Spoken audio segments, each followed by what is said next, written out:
Hi everyone, इस video में हम पढ़ने वाले हैं the effects of changing atmospheric pressure on human health. सबसे पहले हम पढ़ते हैं कि मुख्तलिफ़ एल्टीट्यूड्स पर एटमॉस्फेरिक प्रेशर की वैल्यू क्या है। तो जो सी लेवल है वहाँ पे एटमॉस्फेरिक प्रेशर की वैल्यू है 760 millimetres of mercury which is equal to 1 atmospheric pressure. So this is the value of atmospheric pressure on the earth surface close to the sea level. अब सी लेवल से जितना आप altitude increase करते हैं उतना ही आपका atmospheric pressure decrease होता जाता है, क्योंकि हाई एल्टीट्यूड के साथ एयर थिन हो जाती है। इसी तरह जब आप लो एल्टीट्यूड पे आते हैं, एल्टीट्यूड डिक्रीज़ करते हैं, तो आपका एटमॉस्फेरिक प्रेशर इंक्रीज़ हो जाता है। मतलब कि एटमॉस्फेरिक प्रेशर और एल्टीट्यूड का आपस में इन्वर्स रिलेशन है। अब हम पढ़ते हैं कि हाई एल्टीट्यूड के इफ़ेक्ट्स क्या हैं on human body and low altitude के इफ़ेक्ट्स क्या हैं ऑन ह्यूमन बॉडी। तो जब आप एल्टीट्यूड इंक्रीज़ करते हैं तो क्या होता है कि आपका एटमॉस्फेरिक प्रेशर डिक्रीज़ हो जाता है। एटमॉस्फेरिक प्रेशर डिक्रीज़ होता है तो ऑक्सीजन भी डिक्रीज़ हो जाता है इन द ब्लड। तो अब सबसे पहले क्या होता है, सबसे पहले बॉडी एक्लेमेटाइज हो जाती है। एक्लेमेटाइजेशन कैसे कहते हैं कि adjustment to the changing environment, उसको एक्लेमेटाइजेशन कहते हैं। तो in case of high altitude acclimatization कैसे होती है कि rate and depth of respiration increase हो जाती है, HP content of the blood increase हो जाता है, heart rate and cardiac output भी इंक्रीज़ हो जाता है। लेकिन जब आप एक्यूटली राइज करते हैं टू द हाई एल्टीट्यूड तो आपके पास होती है एक्यूट माउंटेन सिकनेस।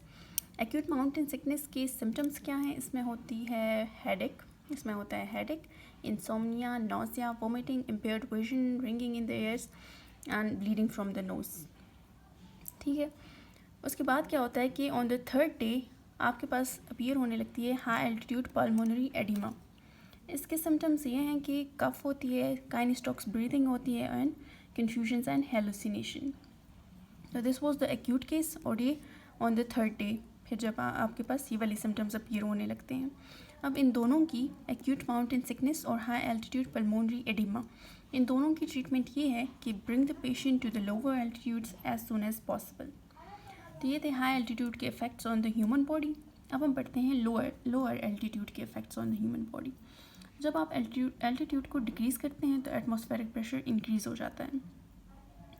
वैल्यू क्या है कि जब आप 10 मीटर डिसेंड करते हैं बिलो द सी लेवल या 33 फीट, तो आपके पास 1 ATM 1 atmospheric pressure rise in atmospheric pressure होता है। अब इसके इफ़ेक्ट्स क्या हैं? पहला इफ़ेक्ट है डिसोल्यूशन ऑफ गैसेस। जितना आप एटमॉस्फेरिक प्रेशर इंक्रीज़ करते जाते हैं, यानी कि एल्टीट्यूड डिक्रीज़ करते जाते हैं, तो आपके पास बॉडी में more and more dissolution of gases होती है। गैसेस जब ज़्यादा डिज़ोल्व होते हैं उसके बाद आप एकदम से ऊपर आते हैं लो एल्टीट्यूड से हाई एल्टीट्यूड की तरफ एकदम से, तो फिर आपके पास होती है decompression sickness, divers disease, caissons disease और डिस्पैरिज्म। ये चारों एक ही चीज़ के नाम हैं। इसमें यह होता है कि एक बंदा एल्टीट्यूड सी लेवल से नीचे गया है, उसकी बॉडी में ज़्यादा से ज़्यादा गैसेस डिज़ोल्व हो चुके हैं, जिनमें मेन जो गैस है जिसकी डिसोल्यूशन सबसे ज़्यादा हुई है दैट इज़ नाइट्रोजन। अब वो बंदा एकदम से वो लोअर एल्टीट्यूड से हाई एल्टीट्यूड की तरफ आ गया है।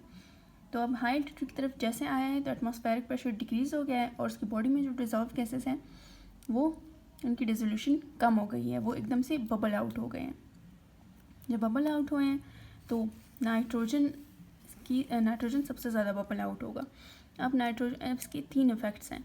नाइट्रोजन सबसे ज़्यादा बबल आउट होगा जब ये मसल्स और जॉइंट्स में जाएगा, वहाँ पे पेन कॉज करेगा, उसको हम बैंड्स कहते हैं।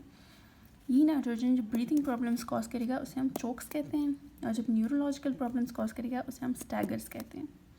ठीक है, इसकी प्रिवेंशन क्या है? एक होती है प्रिवेंशन, एक होती है ट्रीटमेंट। तो इसकी प्रिवेंशन ये है कि the person should slowly ascend towards the high altitude from low altitude. Slow ascend का मतलब है कि उसको 60 फुट पर मिनट असेंड करना चाहिए। और इसकी ट्रीटमेंट ये है कि पहले उस बंदे को जिसको डिकम्प्रेशन सिकनेस हो चुकी है उसकी आप क्विक रिकम्प्रेशन करें, उसके बाद इसकी स्लो डिकम्प्रेशन करें और प्लस हाइपरबैरिक ऑक्सीजन थेरेपी।